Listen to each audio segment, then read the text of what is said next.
අපි කලින් වීඩියෝ එකේ කතා කරා ෆයිල් ඕගනයිසේෂන් and indexes ගැන database management system එක.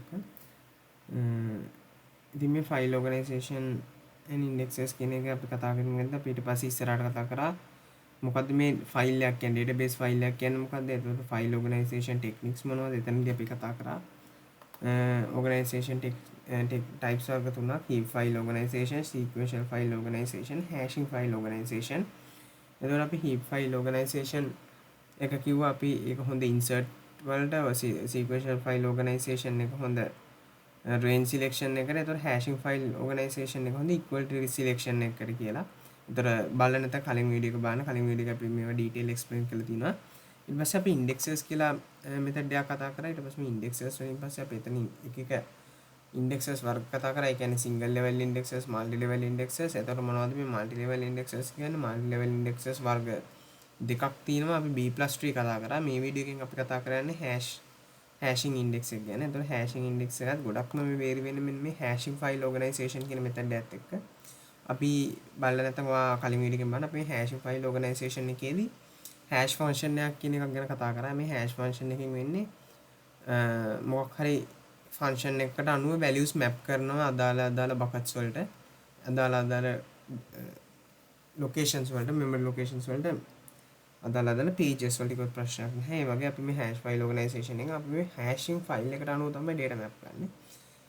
මේ වීඩියෝ එකකින් අපි ගොඩක් tutorials point website එකට බලාගෙන තමයි ගොඩක් content එක කතා කරන්නේ නැහැ. අපි point by point යමු. එතනම මෙතන ඔයාලට පේනවා hashing uses hash functions with search keys as a parameter to generate the address of a data record. මෙතන කතා කරන්නේ අතන search key කියන්නේ මොකක්ද කියලා අපි දන්නවා. search key කියන්නේ index එකට use කරන field එකට. අපි මෙන්න මේ index එකට use කරන field එකට අනුව තමයි hashing function එකට values map කරන්නේ. අතන මේ hash organization method එකේදී mainly දෙකක් ගැන කතා කරනවා bucket hash function කියලා. bucket එකක් කියන්නේ ඇත්තටම hash මෙන්න මේ hashing file organization එකේදී හැදෙනවා units. අන්න එක unit එකකට තමයි bucket එකක් කියන්නේ. hash function එකක් කියන්නේ ඒ bucket එකට value එක දාන්න අපි මොකක් හරි function එකක් කරා තමයි යවන්නේ. මෙන්න මේ function එකට තමයි කියන්නේ hash function එක කියලා. mainly මෙතනදී කතා කරනවා static hashing and dynamic hashing කියන එක. dynamic hashing වලට අපි extendable hashing කියලා කියනවා. මුලින්ම static hashing ගැන කතා කරමු. මේ static hashing එකේදී ලොකුවට නැහැ අපි syllabus එකේ static hashing ගැන. static hashing එකේදී ලොකුවටම වෙන්නේ static hashing එකට ඔයා value එකක් දැම්මයින් පස්සේ ඒක එක bucket එකකට යනවා hash. ඒ කියන්නේ hash function එකකින් අදාළ විදිහට calculate වෙලා ඒ අදාළ value එකට අදාළ bucket එකට යනවා. හිතන්න මේ 100 කියන එක අදාළ database කියන bucket එකට කියලා. අන්න එතකොට ඒ 100 කියන value එක database කියන bucket එකට යනවා. මේ database එකේ bucket එකේ අපිට ඒක ඇත්තටම memory එකක් නේ. ඒතර මේ memory එකේ මේ bucket එකේ ඉඩ වැඩි වුණාම bucket එක full වෙනවා. bucket එක full වුණායින් පස්සේ අපිට මොකද කරන්න වෙන්නේ? මේ bucket එකේ තව data තියාගන්න බෑ. එතකොට අපි කරන්නේ මේ static method එකේදී තව bucket එකක් හදනවා. හරිද? මෙන්න මෙහෙම bucket එකක් හැදුවෙන් පස්සේ මේ static method එකේදී ඒක ප්‍රශ්නයක් නැහැ හදන එක. ඊට පස්සේ අපිට මේ static method එකේදී හිතන්න ඕකත් full වුණා. ඕකත් full වුණොත් අපි තව bucket එකක් හදනවා නේද? ඔය වගේ buckets හදාගෙන යන්න පුළුවන්. එතකොට ඕකට කියනවා අපි bucket overflow එකක් කියලා. හරිද? අපි ඔය bucket overflow එකේදී අපිට ප්‍රශ්න තියෙනවා මේ static hashing එකේදී bucket overflow එකක් වුණොත් අපිට buckets ආයෙ delete කරන්න බෑ. මේවා static හැදුනොත් තමයි. එතකොට ඔයගේ data එක නිකන් storage එක waste වෙනවා. එතකොට static hashing වලදී මේ වගේ ප්‍රශ්න තියෙනවා. ඉතින් ඕකට ප්‍රශ්නයක් විදිහට අපි කතා කරනවා dynamic hashing කියන එක. dynamic hashing කියන එක ඇත්තටම ඒකට මම කිව්වා කලිනුත් අපි extendable hashing කියනවා, extended hashing කියලා කියනවා. මේ dynamic hashing එකේදී මුලින්ම hashing ගැන කතා කරන කලින් මුලින්ම කියන්න ඕනේ hash file organization එකේ වගේම තමයි මේක හොඳ equality selection එකට. ඒ කියන්නේ equal value එකක්. හිතන්න මේ වගේ value එකක්. ඔයා හිතන්න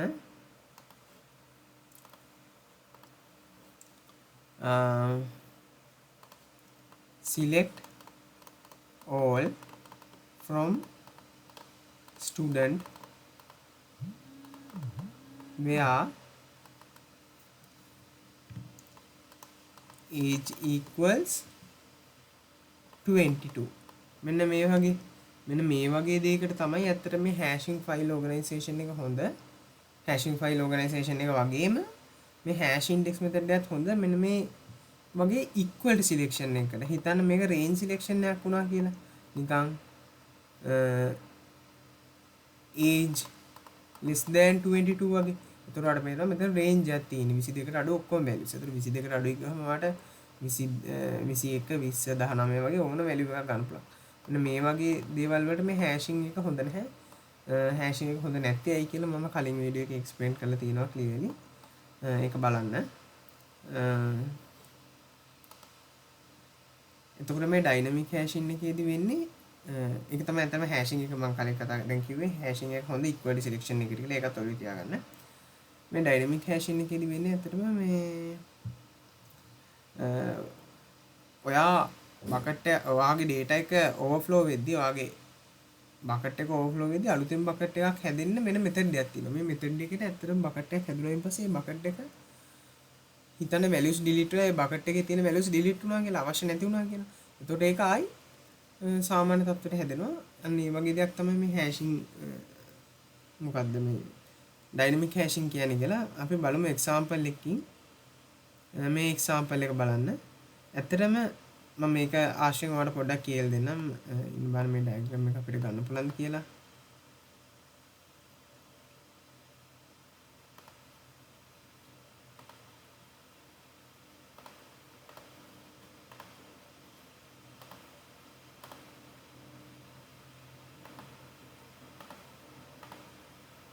හරි මේ ඉමේජ් එක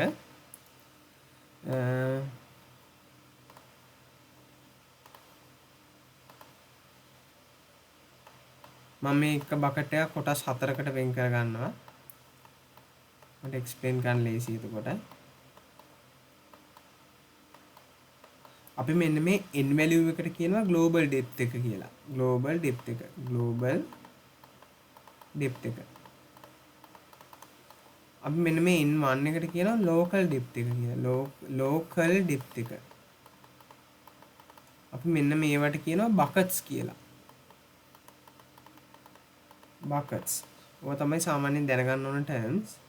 මම ඒ ටික delete කරනවා. ඊට කලින් මොනවද global depth කියන්නේ මොකද? මේ global depth එක ඇයි use කරන්නේ? ඇත්තටම අපි මේ global depth එක use කරන්නේ මේ buckets ගන්න decide කරන්න. හිතන්න global depth එක 2යි කියලා. 2යි නම් අපිට buckets හදන්න පුළුවන්. 2යි කියන්නේ ඇත්තටම මේ bit count එකක්. හිතන්න bits දෙක මේක bits දෙකක් කියලා. ඔයාලට bits දෙකකින් හදන්න පුළුවන් values මොනවද? නැත්නම් bits දෙකක් කියන්නේ දැන් බිංදුව. මෙතන bits දෙකයි.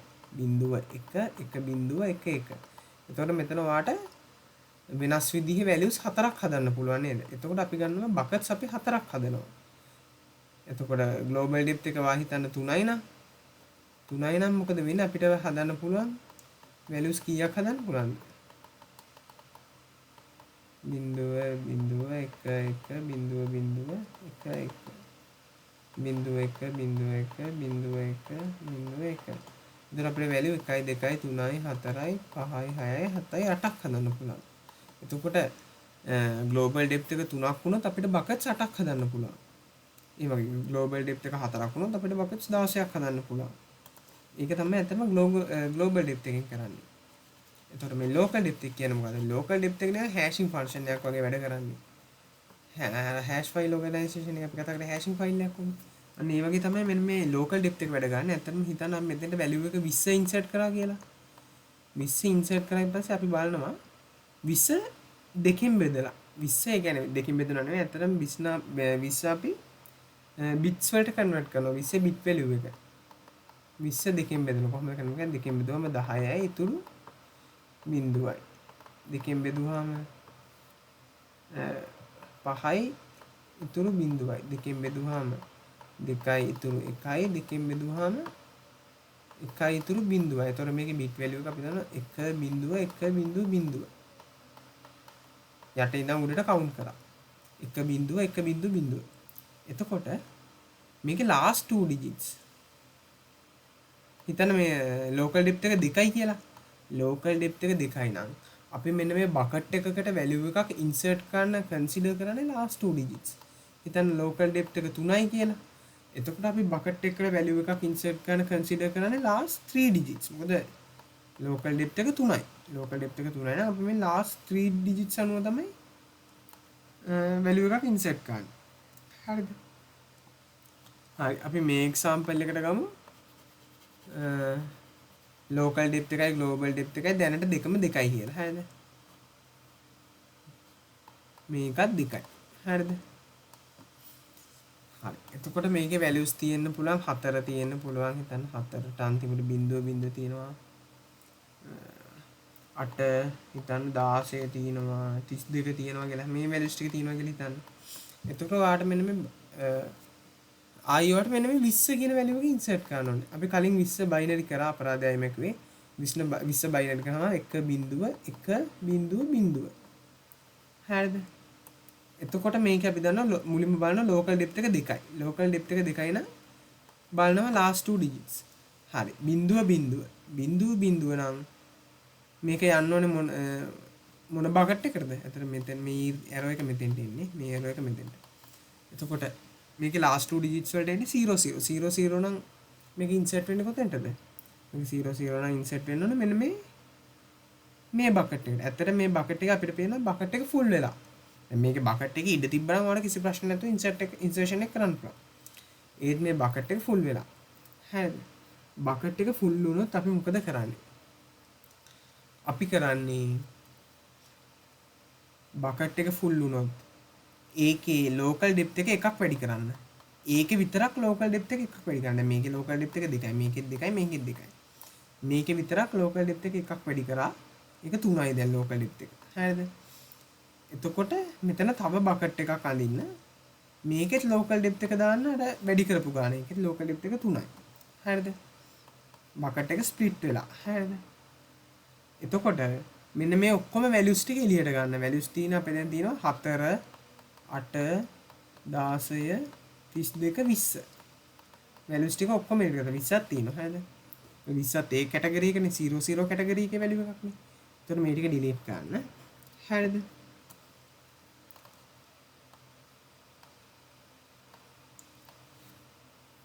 හරි. දැන් අපි කරන්න ඕනේ දැන් අපි බලනවා අපි මොකද කරන්නේ අපි ලෝකල් ඩෙප්ත් එක එකකින් වැඩි කරා. හැබැයි මෙහෙම ප්‍රශ්නයක් තියෙනවා. ලෝකල් ඩෙප්ත් එක වැඩි වෙනවා නම් අනිවාර්යයෙන්ම ග්ලෝබල් ඩෙප්ත් එක ලෝකල් ඩෙප්ත් එකට වඩා අඩු වෙන්න බෑ. දැන් මෙතන අපි වෙනවා ග්ලෝබල් ඩෙප්ත් එක 2යි. අපිට එහෙම තියන්න බෑ මොකද ඒක ලෝකල් ඩෙප්ත් එකට වඩා අඩුයි. එහෙම වෙන්න බෑ. ඒක වෙන්න බැරි දෙයක්. ඒ හින්දා අපි ග්ලෝබල් ඩෙප්ත් එකත් එකකින් වැඩි කරනවා. එතකොට අපි මෙතන ග්ලෝබල් ඩෙප්ත් එක 3ක් කරනවා. ග්ලෝබල් ඩෙප්ත් එක 3ක් කරාම මොකද වෙන්නේ? ග්ලෝබල් ඩෙප්ත් එක 3ක් කරාම හරිද? එතකොට මෙතනින් තව බකට්ස් ටිකක් එකතු වෙනවා. 0 1 1 0 1 1 0 0 0 0 1 1 1 1. හරිද? මේ තමයි බිට්ස් 3කින් හදන්න පුළුවන් වැලියු. එතකොට ඔයාලට පේනවා මෙතන බකට් තව 4ක් වැඩිපුර හැදිලා. මොකද අපි කලින් බැලුවා ග්ලෝබල් ඩෙප්ත් එක 3ක් වුණොත් අපිට බකට්ස් 8ක් හැදෙනවා කියලා. මෙතන ඔයාලට බලන්න මේකෙත් 8ක් හැදුණා. 8. දැන් අපි මොකද කරන්නේ? දැන් මේකත් අපි දන්නවා 3යි. මේකෙත් ලෝකල් ඩෙප්ත් එක 3යි. හරිද? දැන් අපේ ඉඩමදි මොනවද? අපේ ඉඩමදි අන්තිමට බිංදුව අන්තිම බිට් එක අන්තිම බිට්ස් දෙක බිංදුව වෙන වැලියුස් දාන්න තමයි ඉඩමදි. හරිද? අපි ඊට පස්සේ බලනවා ග්ලෝබල් ඩෙප්ත් එකේ අන්තිම බිට්ස් දෙක බිංදුව තියෙන මොන වැලියුස් වලද කියලා. මේකේ තියෙනවා බිංදුව. එතකොට අපිට පේනවා තව මෙන්න මේකෙත් බිංදුව තියෙනවා මේ. එක බිංදුව. මේකේ බිංදුව. එතකොට බිංදුව තියෙන එක අර අපි එළියට ගත්ත බකට් එකට ජොයින් කරලා එක බිංදුව තියෙන එක මෙන්න මේ බකට් එකට ජොයින් කරනවා. හරිද? ඇත්තට මේ බකට් අපි ස්ප්ලිට් කරන්න යන්නේ නැහැ. මොකද අපිට ඒ වගේ ඉඩ තියෙනවා තාම. අපිට ඒක ස්ප්ලිට් කරන්න අවශ්‍යතාවයක් නැහැ. හරිද? ඒ හින්දා එක බිංදුව කියන එකට ජොයින් කරනවා. එක බිංදුව තියෙන මේ තුන්වෙනි බකට් එකේ. මේක එක බිංදුව. එතකොට එක බිංදුව කියන්නේ මොකද මේක අපි කන්සිඩර් කරන්නේ ලාස්ට් 2 ඩිජිට්ස්. මොකද මේ වගේ තාම ලෝකල් ඩෙප්ත් එක 2යි. ලාස්ට් 2 ඩිජිට්ස් නේ. එතකොට මේකෙත් කන්සිඩර් කරන්නේ එක බිංදුව. සෝරි මෙතන එක බිංදුව එක වෙන්න ඕනේ. ඒක එතකොට මේකට ජොයින් කරනවා. මේක මේකට ජොයින් කරනවා. හරිද? එක බිඳුව. එක sorry එක. හරිද? එතකොට අපිට දැන් අලුතෙන් බකට් එකක් අපිට එකතු වෙලා තිනවා බිඳුව එක දාන්නයි බිඳුව දාන්නයි. හරි. එතකොට දැන් මේ වැලියුස් ටික ආයි බයිනරි කරලා බලන්න එකින් එක. 4 බයිනරි කරාම මොකක්ද එන්නේ? 4 බයිනරි කරාම එනවා 4 දෙකෙන් බෙදුවම 2යි ඉතුරු බිඳුවයි. දෙකෙන් බෙදුවම 1යි ඉතුරු බිඳුවයි. එතකොට එන්නේ 1.0. 4 කියන්නේ 1.0 නම් ඒක එන්නේ මොන බකට් එකකටද? 1.0 දාලා තියෙන මෙන්න මේ බකට් එකට. මේකට තමයි 4 ඇඩ් කරන්නේ. ඊට පස්සේ 8. 4 කැපුවා. ඊට පස්සේ 8. 8 කියන එක බලනවා දෙකෙන් බෙදලා 4යි ඉතුරු බිඳුවයි. දෙකෙන් බෙදුවම 2යි ඉතුරු බිඳුවයි. දෙකෙන් බෙදුවම 1යි ඉතුරු බිඳුවයි. එතකොට මේකේ අන්තිම ඩිජිට්ස් 3 ගත්තොත් යටින් නම් උඩට 1.0. 1.0 කියන්නේ අන්තිම ඩිජිට්ස් 3 දැන් කන්සිඩර් කරනවා. මොකද ඒ වගේ ලෝකල් ඩිප්ත් එක 3යිනේ. අන්තිම ඩිජිට්ස් 3 ගත්තහම 0.0. නම් ඒක එන්න ඕනේ මෙන්න මේකට 8 එන්න ඕනේ. ඔය වගේ 16ත් බලන්න මොකටද දෙන්න ඕනේ කියලා 16 ගත්තොත් 16 එනවා. ඒකත් අපි දෙකට බෙදමු. ඒකත් බිඳුවක් එන්නේ. මේකට මම දැන් මේ එකතු කරා. එතකොට බිඳුවක් එනවා. එතකොට 16ත් එන්නේ මෙතෙන්ට. එතකොට 32ත් එන්නේ ඔතෙන්ටම තමයි වෙලුවොත්. බලන්න.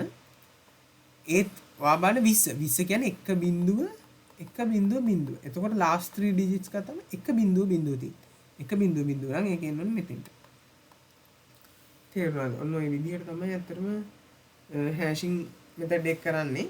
මම හිතනවා තේරෙන්නේ නැති කියලා. ඇත්තටම කරන්නේ මුලින්ම ඔයාට හිතනවා වගේ බකට් එකක් ෆුල් නැත්තම් ඔයාට ඒක as it is ඉන්සර්ට් කරන්න පුළුවන්. හැබැයි ඒක ෆුල් නම් ඔයාට ප්‍රශ්නයක් තියෙනවා. ඉඩ නැහැ ඉන්සර්ට් කරන්න.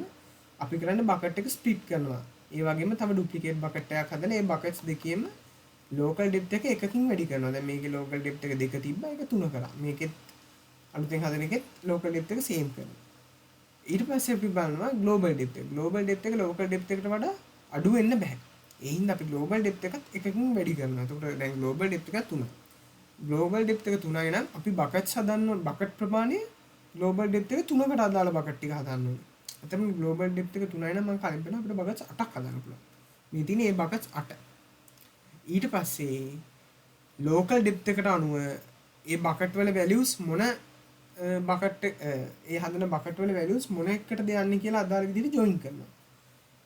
එතකොට හිතන්න මේ 000 නම් last 000 කියන්නේ last 3 digits බිංදු 3ක්. මම 00 නම් ඒක ලෝකල් ඩෙප්ත් එක 3යි. ලෝකල් ඩෙප්ත් එක 3යි කියන්නේ අන්තිම 3 digits කන්සිඩර් කරනවා. ඒ කියන්නේ මෙතන 000ම කන්සිඩර් කරනවා. එතකොට ඒක යනවා මෙතෙන්ට. එතකොට ඊළඟ මේක ඊළඟ බකට් එක වල මේක වල අනිත් ඔක්කොගෙම 2යි කන්සිඩර් ගන්න. ආයි 00 එන එක විතරයි ආයි 3ක් කන්සිඩර් කරන්නේ. ඒක 100 එකක් 3ට කන්සිඩර් කරනවා. ඊට පස්සේ අනිත් ඒවාගේ වැලියුස් වල ලෝකල් ඩෙප්ත් එකට අනුව ලෝකල් ඩෙප්ත් එක 2යි නම් last 2 digits කන්සිඩර් ගන්න. ලෝකල් ඩෙප්ත් එක 3යි නම් last 3 digits තමයි කන්සිඩර් ගන්න. ලෝකල් ඩෙප්ත් එක 2 තියෙන ඒවාට ඒ විදිහට ජොයින් කරනවා. ලෝකල් ඩෙප්ත් එක 3 තියෙන ඒවාට ඒ විදිහට ජොයින් කරනවා. ඊට පස්සේ ඔයාගේ අර කලින් තිබ්බ බකට් එකේ තිබ්බ වැලියුස් ටික ඔක්කොම එළියට අරගෙන ඒ වැලියුස් ටික දෙකෙන් ඩිවයිඩ් කරගෙන ගිහිල්ලා අන්තිම දැන් මේ එක්සැම්පල් එක ගන්නවා නම් අන්තිම 3 digits ටික බලලා ඒ අනුව අර ස්ප්ලිට් කරපු බකට්ස් දෙකට ෆිල් කරනවා. ඕක තමයි ඇත්තටම එක්ස්ටෙන්ඩබල් හැෂින් එකේ වෙන්නේ. ඩිලීට් කරද්දිත් වෙන්නේ කොහොම ඩිලීට් කරනවා. ඩිලීට් කරායින් පස්සේ හිතන්න මේ බකට් එක එම්ටි වුණා කියලා. මේ බකට් එක එම්ටි වුණොත් ඔයාලට පුළුවන් මේ බකට් දෙක එකක් කරන්න. ඇත්තට බකට් දෙක එම්ටි වෙන්නත් ඕනේ. මේක ඩිලීට් කරොත් අපිට මේ දෙක එකක් කරන්න පුළුවන්. ඇත්තට මේ එකක් කරන්න ඕනේ. ඇත්තටම ඩිලීටින් එක ලොකුවටම යූස් වෙන්නේ නැහැ. අපි යූස් කරන්නේ ඉන්සර්ෂන් එක විතරයි. ඇත්තටම මේ හැෂින් එකේදී ওই ටික තමයි තියෙන කරන්න. මම මේ පොඩ්ඩක් බ්‍රීෆ් විදිහට කිව්වා. ඔයාට ඕන නම් තව more details වලට මෙන්න මේ ටියුටෝරියල්ස් පොයින්ට් එක රිෆර් කරන්න පුළුවන්. අපිට ওই knowledge එක තිබ්බහම ඇති ඇත්තටම. ඔයිට වඩා knowledge එකක් දැනට අවශ්‍ය නැහැ. ඔයාට තව knowledge එක අවශ්‍ය නම් ඔයා ටියුටෝරියල්ස් පොයින්ට් එක රිෆර් කරන්න අනිවාර්යයෙන්ම self study කරන්න. ඔය වගේ දෙකින් ගොඩක් knowledge එකක් ගන්න පුළුවන්. ඒ ටික තමයි කියන්න දෙන්නේ. අපි ඊළඟට ආයි query processing කියන වීඩියෝ එකෙන් හම්බෙයි. thank you.